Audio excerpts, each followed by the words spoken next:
Hello, in front of me I've got Star Wars Outlaws. In this video I'll show you how to get rid of wanted level. In the beginning, find this Imperial terminal.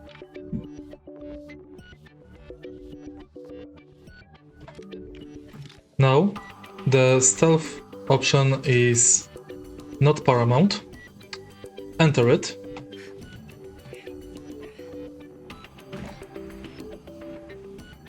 And then access the computer. Right here you'll have two options. One is to get rid of the wanted level, and the second is transfer arrest credit. Firstly, get rid of the wanted level, then you'll have to do quick slice minigame. Then don't forget to transfer and arrest credits. And that's basically it.